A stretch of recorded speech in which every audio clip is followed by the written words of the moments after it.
మంచిది. ఈరోజు మరి మద్దినేని అక్షయ్, ఆశ్రయ్ ఇద్దరు పుట్టినరోజు. ఆ సందర్భముగా మరి దేవుని యొక్క ఆశీర్వాదం బిడ్డలకు ఉండాలని మనం వాక్య ధ్యానం చేయబోతున్నాం, ప్రార్థన చేయబోతా ఉన్నాం. తర్వాత రెండవ కూటాన్ని ప్రారంభిస్తాను. 115వ కీర్తన మీ అందరికీ తెలుసు. 13వ వచనం, పిల్లలనేమి పెద్దలనేమి తన యందు భయభక్తులు గల వారిని దేవుడు ఆశీర్వదించును. కాబట్టి దేవుడు అందరిని ఆశీర్వదిస్తాడు. అంటే పిల్లలకు కూడా దేవుని యొక్క ఆశీర్వాదం కావాల్సిందే. దేవుని ఆశీర్వాదం పెద్దలకే కాదు, పిల్లలకు కూడా దేవుని యొక్క ఆశీర్వాదం కావాలి. అందుట్లో చాలా ప్రాముఖ్యమైంది దేవుని వల్ల కలిగేది సామెతల గ్రంథం 9వ అధ్యాయం 11వ వచనం, నా వలన నీకు దీర్ఘాయుషు కలుగును, నీవు జీవించు సంవత్సరములు అధికములగును. దేవుని వల్ల పెద్దవాళ్ళకేంది, చిన్నవాళ్ళకేంది, ఎవరికైనా సరే దీర్ఘాయుషు కలుగుతుంది, జీవించు సంవత్సరాలు అధికమవుతాయి. కాబట్టి ఈ దీవెన దేవుడిచ్చేదే, మనుషులు ఇచ్చేది కాదు, మన వల్ల కలిగేది కాదు. కాబట్టి దేవుని యొక్క ఆశీర్వాదం మరి అక్షయ్కి, ఆశ్రయ్కి కలుగును గాక. బిడ్డలిద్దరికీ దీర్ఘాయుషు దేవుడు దయచేయును గాక. జీవించు సంవత్సరములు అధికము చేయును గాక. దేవుడు ఈరోజు పిల్లల విషయములో తన దయా కిరీటాన్ని ధరింపచేశాడు. 65వ కీర్తన 11వ వచనంలో మనం చూస్తాం, సంవత్సరమును నీ దయా కిరీటమును ధరింపచేసి ఉన్నావు. దేవునికి స్తోత్రం. ఈరోజు నుంచి వారికి మరొక సంవత్సరాన్ని దేవుడు తన దయతో ఇచ్చినట్టుగా మరి దాని నిమిత్తము మనం ప్రార్థన చేస్తూ ఉన్నాం. దేవుని దయ బిడలకు ఎంతకాలం ఉండాలని మనం అనుకున్నామంటే కీర్తన గ్రంథంలో ఒక మాట మనం చూస్తాం. 30వ అధ్యాయము 5వ వచనం 2వ లైను, ఆయన దయ ఆయుష్కాలమంతా నిలుచును. దేవుని దయ బిడల యొక్క ఆయుష్కాలమంతా నిలుచును గాక. దేవుని దయ వల్లే ఎవరైనా ఆశీర్వించబడతారు, దీవించబడతారు, సంవత్సరం వెంపటి సంవత్సరం పొందుకోగలుగుతారు కదా. సమూయేలు బాలుడుగా ఉన్న సమయంలో, పిల్లవాడుగా ఉన్న సమయంలో అతను ఎదిగాడు, జ్ఞానములో ఎదిగాడు, అన్నిటిని వయసులో ఎదిగాడు, దేవుని దయలో ఎదిగాడు, మనుషుల దయలో ఎదిగాడు. కాబట్టి వర్ధిల్లాడు. దేవుని దయ, మనుషుల దయ ఎవరి మీద అయితే ఉంటుందో వారు వర్ధిల్లుతారు, వారు ఎదుగుతారు. బిడ్డలిద్దరూ కూడా దేవుడు ఎదుగులాగున దేవుని దయ మరి మనుషుల దయ బిడ్డల మీద ఉండును గాక. వారు వర్ధిల్లుదు గాక.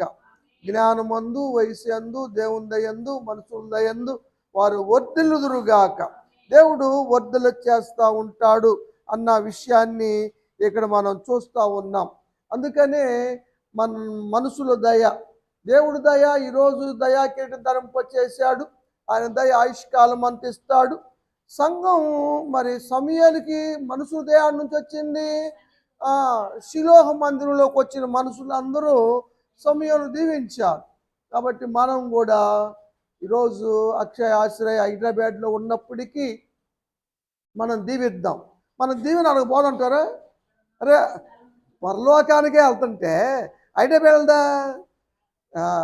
కాబట్టి బిడ్డల్ని దేవుడు దీవించును గాక.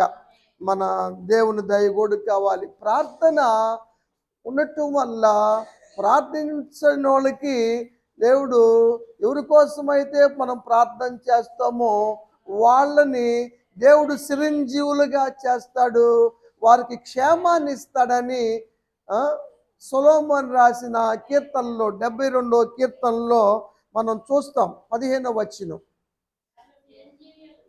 అతడు చిరంజీవి అగును, అతని క్షేమముకై జనులు ప్రార్థన చేస్తూ ఉన్నారు. జనులు ఏ వ్యక్తి కోసమైతే ప్రార్థన చేస్తారో వారు చిరంజీవులు అవుతారు. చిరంజీవులు అంటే చిరకాలం జీవించేవారు అని. కాబట్టి మనం బిడ్డలిద్దరి కోసం అక్షయ్ నిమిత్తము ఆశ్రయ నిమిత్తం ప్రార్థన చేస్తున్నాం కనుక బిడ్డలిద్దరిని కూడా దేవుడు చిరంజీవులుగా దీవించును గాక. వారు క్షేమముగా ఉండులాగున వారి బ్రతుకునంత కాలము కృపాక్షేమాలు వారి ఎంట ఉండును గాక. దేవునికి స్తోత్రం. దేవుడు ఆశీర్వదిస్తాడు పిల్లలను కూడా అన్న సత్యాన్ని వాక్యము ద్వారా మనం చూస్తూ ఉన్నాం. కీర్తనాకారుడు రాస్తాడు 5వ అధ్యాయంలో 12వ వచనం, నీతిమంతులను ఆశీర్వదిస్తాడు. నిజంగా మరి కిరణ్ అయినా అనుష అయినా నీతిమంతులుగా ఉన్నారు. బిడ్డలను కూడా మరి దైవికంగా పెంచుకుంటా ఉన్నారు. తప్పనిసరిగా దేవుడు ఆ కుటుంబాన్ని నిండారుగా దీవించును గాక. అమ్మాయి అనుష అమెరికాలో ఉంది. అమెరికాలో మంచి జాబు బిడ్డకు దొరకాలని ప్రార్థన చేద్దాం. అబ్బాయి కిరణ్ హైదరాబాద్లో ఉన్నాడు, పిల్లల దగ్గర ఉన్నాడు. బిడ్డకు కూడా మరి అమెరికాలో జాబ్ వచ్చినట్టుగా ప్రార్థన చేద్దాం.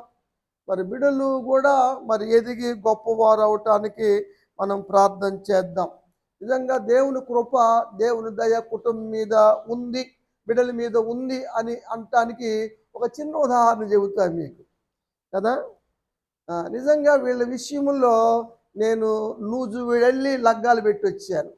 నూజువీడెళ్ళి పెళ్లి చేసి వచ్చా పిల్లలకి.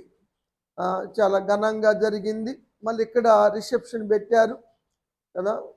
ఎమ్మెల్యే గారు కృష్ణప్రసాద్ గారు వచ్చారు, మాజీ హోమ్ మినిస్టర్ నాగేశ్వర గారు వచ్చారు. ఘనంగా జరిగింది, బాగా చేశారు, మంచిగా జరిగింది. ప్రార్థన చేశాం. ప్రార్థన చేసినప్పుడు అమ్మ మీకు కవల పిల్లలు దేవుడు ఇవ్వబోతున్నాడు అంటే నవ్వారు. దేవుడు కవల పిల్లలు ఇస్తున్నాడు రా నీకు అని చెప్పాను. నీ గర్భంలో రిబకాకు దేవుడు చెప్పినట్టుగా గుర్తు చేసినట్టుగా చెప్పాం. దేవుడు వాళ్ళు కూడా నమ్మారు, తర్వాత విశ్వసించారు. నిజంగా దేవుడు కవల పిల్లలు ఇచ్చారు. ఇద్దరికి మంచి పేర్లు పెట్టాం, అక్షయ్ ఆశ్రయ్ అన్న పేర్లు పెట్టాం. దేవుడు కృప చూపించాడు, మరి మంచిగా ఎదిగారు పిల్లలు. విషయం ఏంటంటే పిల్లలకి చిన్నప్పుడు మరి కొంతమంది అయితే నల్లతాళ్ళు కడతారు. మరి దేవుడు నమ్ముకున్న పిల్లలు కదా, నల్లతాళ్ళు కట్టడం ఎందుకులని బంగారంతో చేతికి కడియాలు లాగేశారు. ఏమంటారు, గాజులు అంటారా, అట్ని మురుగులు అంటారా, బంగారు మురుగులు వేశారు. అవి ఊడిపోయినాయి, పిల్లలకి జారిపోయాయి. ఒకటి ఉంది, ఒకటి జారిపోయింది. అంతే ఎతికారు, ఏడ దొరకలా. సరిపోతే పోయిందిలే, దేవుని కృప ఉంటే మందైతే దొరికింది, మంద కాకపోతే దొరకదులే పోనీలే అని వాళ్ళు అనుకున్నారు. అనుకున్న ఒక రోజు పిల్లలకి ఇద్దరికి భోజనం పెడదామని హైదరాబాద్లోనే వాళ్ళు అపార్ట్మెంట్ తీసుకున్నారు కదా. వాళ్ళ అపార్ట్మెంట్ మీద పిల్లలకు భోజనం పెడతా ఉంటే కాకి ఆ మురుగును తీసుకొచ్చి వాళ్ళ మధ్య పడేసింది. దేవునికి స్తోత్రం. వండర్ అన్నమాట. అందరూ ఆశ్చర్యపడ్డారు. కాకి తీసుకొచ్చి నిజంగా ఆనాడు ఏలియాకి కాకోలములు భోజనం తీసుకొచ్చింది, కానీ మా అబ్బాయి కోసం బంగారాన్ని తెచ్చింది అని వాళ్ళు చెప్పారు ఆ రోజు సాక్ష్యం. నిజంగా దేవుని కృప కుటుంబం మీద ఉంది. దేవునికి స్తోత్రం. దేవుడు ఆ బిడ్డలు దీవించును గాక. నిజంగా నీతిమంతులకు దేవుడు మంచి ఆశీర్వదిస్తాడని, శ్రేయస్కరమైన ఆశీర్వాదాలు తీసుకొస్తాడని లేఖనాలు తెలియజేస్తూ ఉన్నాయి. 21వ అధ్యాయంలో మనం చూస్తాం. కీర్తనలో 6వ వచనం చదువుదాం. నిత్యము ఆశీర్వాదకారకులుగా ఉండునట్లు దేవుడు దావీదు నియమించినట్టుగా పిల్లలిద్దరూ కూడా నిత్యము, ఇప్పుడు పుట్టినరోజే కాదు కానీ ప్రతి నిత్యము వారు బ్రతుకు దినములంతయు వారి ఆయుష్కాలం అంతయు ఆశీర్వాదకారకులుగా ఉందురుగాక.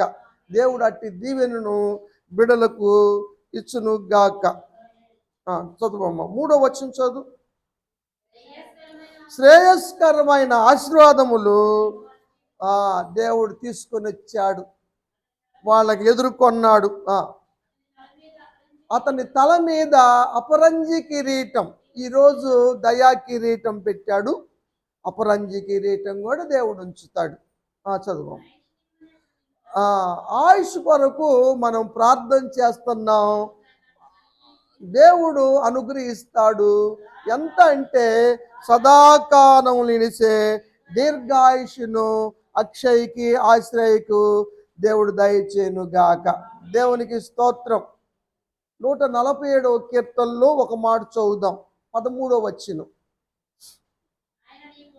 దేవుడు కిరణ వాళ్ళ గుమ్మములను బలపరచును గాక, పిల్లలను ఆస్వాదించి సమాధానము కలుగు చేసి వారిని పోషించి తృప్తిపరచును గాక మంచి వాటితో. దేవునికి స్తోత్రం. అమ్మాయికి మంచి జాబు అమెరికాలో వచ్చులాగున, మరి కిరణ్ కూడా మళ్ళీ అమెరికా వెళ్ళటానికి దేవుడు కృప చూపును గాక. 44వ అధ్యాయము యెషయా గ్రంథంలో 3వ వచనం లాస్ట్లో ఒక మాట చదువుదాం. నీకు పుట్టిన వారిని నేను ఆస్వాదించేదను. దేవుని స్తోత్రం. ఈ వాగ్దానము మన కుటుంబాల్లోనూ కిరణ కుటుంబంలోనూ నెరవేరును గాక. అమ్మాయి శ్రీ కుటుంబంలో కూడా నెరవేరును గాక. మనల్ని ఆస్వాదించుతాడు దేవుడు. దేవునికి స్తోత్రం.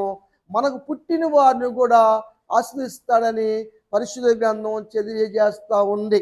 అబ్రహామును దేవుడు ఆస్వాదించాడు. అబ్రహాము సంతానమైన ఇస్సాకును నూరంతలుగా ఆస్వాదించాడు కదా. ఇస్సాకును ఆస్వాదించాడు నూరంతలుగా. 180 సంవత్సరాల ఆయుష్ దయచేశాడు.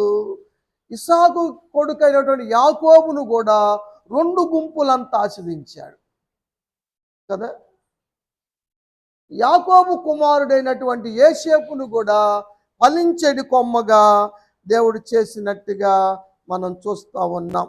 అదేవిధంగా కిరణ్ అనుష కుమారులను కూడా దేవుడు ఆస్వాదించును గాక.